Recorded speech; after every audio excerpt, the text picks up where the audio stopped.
Have we just met our soulmate? I'm Economicon, and this is to eat a canary. You're not sure what hits you first, the dull ache in your head, or the soreness of your body. Everything feels groggy. It's dark and damp and cold, and whatever you're sitting on feels hard. When your eyes adjust to the low lighting, you realize several things at once. You are in a cage. The cage is suspended in the air. Oh, so you really are treating me like a songbird then? I'll have you know that's not my name. Oh man, what's the likelihood of this chain giving out and dropping me onto the floor? Kind of like the last canary that I can see. Steadying yourself, the sensation of a cool and yielding floor registers. Sleep well, songbird. Not particularly. It feels rather hard on this floor. Your head snaps towards the voice. Deep, cold, unsettling. Straining against your fogged vision, you see the silhouette of a person against the far wall, a faint red glow breaking the darkness. You feel bile rising in your throat, your breathing coming in short, shallow gasps. You are in a cage. Despite the throb in your head, you lurch upright, causing the world to spin once more. Well, I suppose the good news is then, the cage is apparently big enough for me to stand up in. I mean, silver linings, right? Maybe if I jump around this thing will break. Hi, bird. You got awfully close. You know, if he's this close, maybe we can just poke at his eye. Would that cause him to leave us alone? The silhouette looms larger, eyes adjusting. You see a tall, imposing man approach you. He leans against the bars. Panic surges as his gaze burns into your soul. You cannot look away. So yeah, listen, I know we're in an awful situation. We're rather trapped and enclosed and caged. So I feel like the only thing we've got left to do is attack.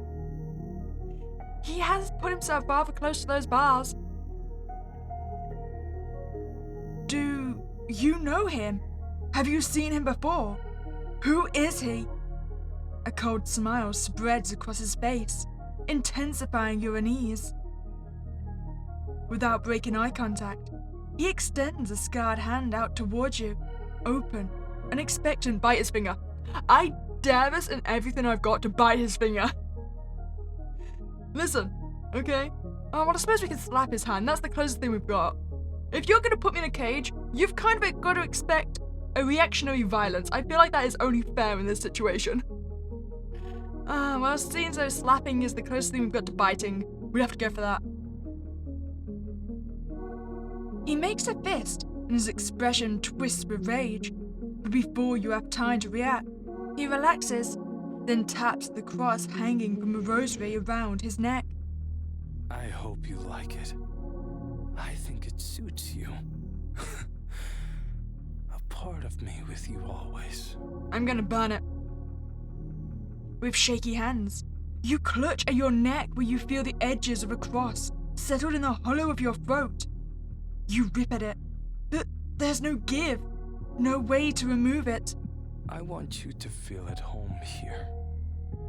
Because this is your home now. I have everything I need to care for you. My dove. We'll be happy here. You and I. Okay, so, listen. I know I just said I chose violence and I was gonna rip the rosary up and burn it.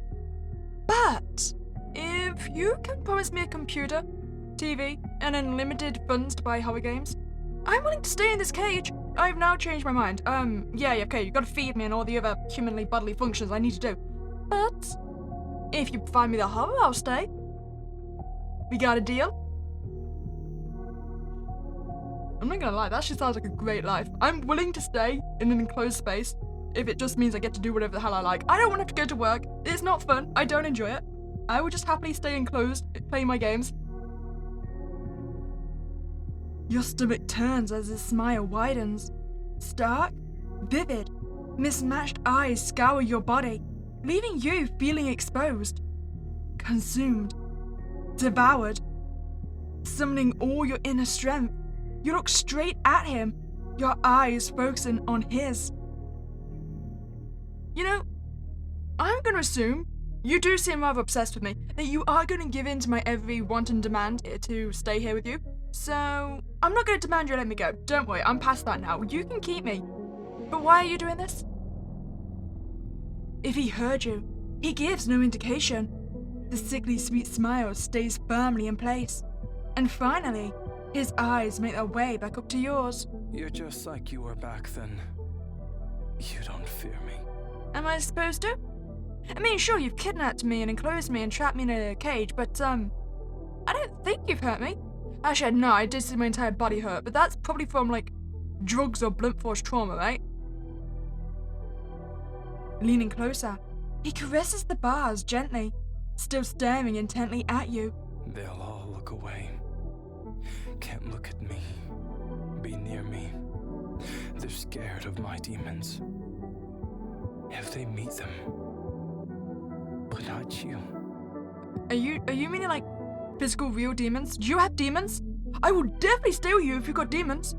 I mean, I'm not talking about past traumas. That's not interesting to me. I mean, like, have you got physical demons? You're not scared.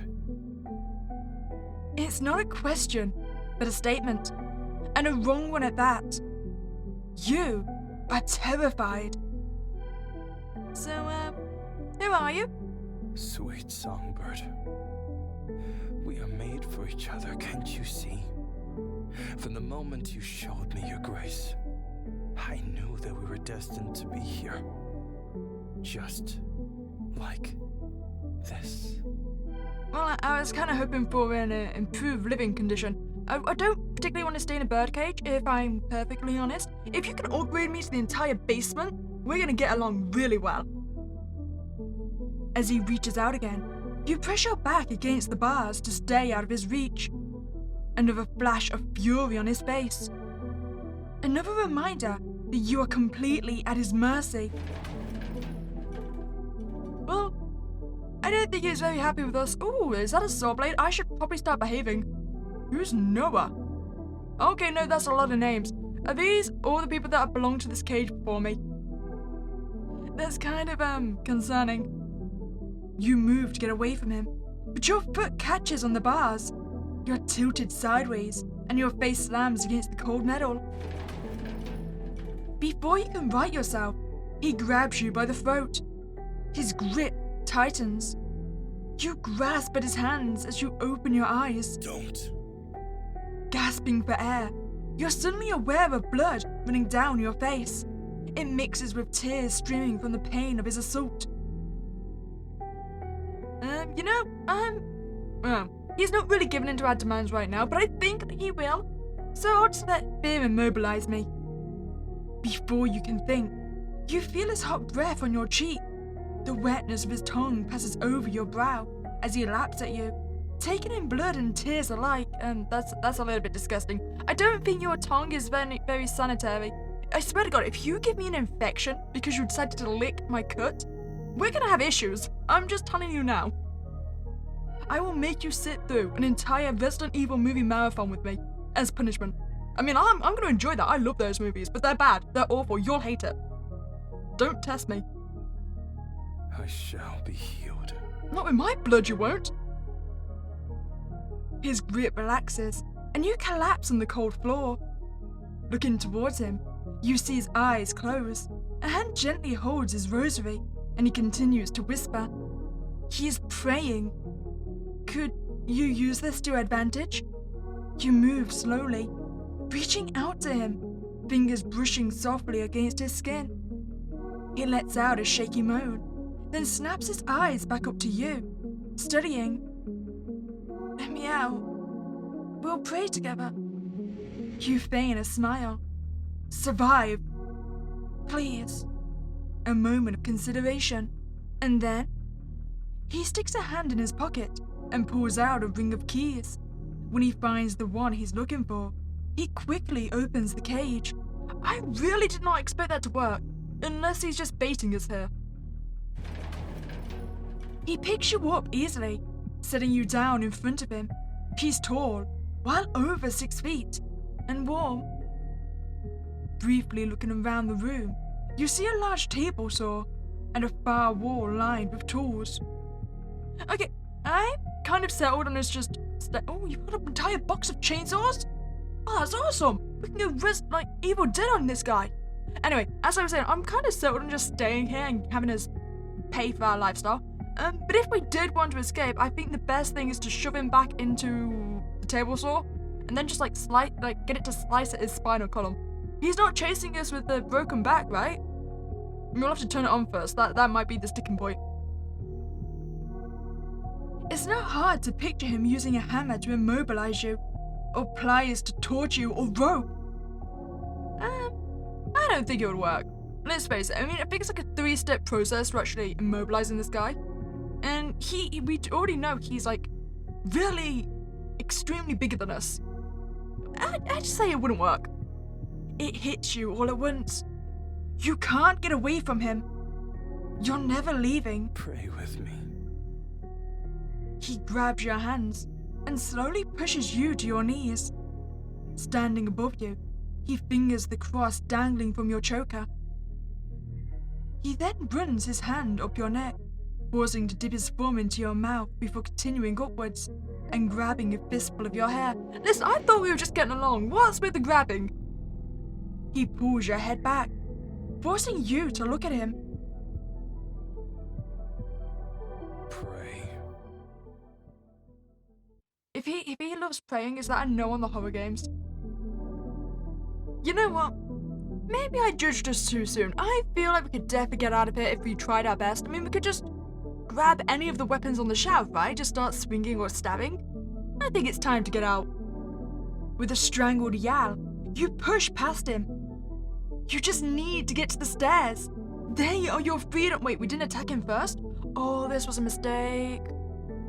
Listen, I'm just saying, he's a lot bigger than us with probably a lot longer legs. He is going to get out of there a lot quicker, especially if the door is locked. We really should have attacked him. Suddenly, you feel a blinding pain in your head. Then, you're falling fast. I did warn you about this. A chill sweeps over you, unlike anything you've ever felt. A warmth flows down your back. No. No. Did you just bash my head in with a hammer? Just before it all goes dark, you feel him scooping you up into his arms. There's a strange comfort there. That would be death. See? You always need to go for the hit. And then you need to make sure you don't make the Halloween mistake or the horror movie mistake where you only hit him once. No. If you're going to attack someone to save your own life, you keep swinging till they're a bloody poop on the floor. You don't stop the first hit. They will get back up again. That's like one of my biggest pet peeves in a horror movie. Like, you've shot him a single time. What makes you think he's actually dead? Well, I like to think in my first ending, I got my wish. I get to live in the basement with nothing but my horror games and I have a good time. That's what I like to think. That's my headcanon. If you enjoyed your time here, I'd really appreciate you like this video and subscribe to this channel. Have a nice spooky day and I'll catch you next time, guys.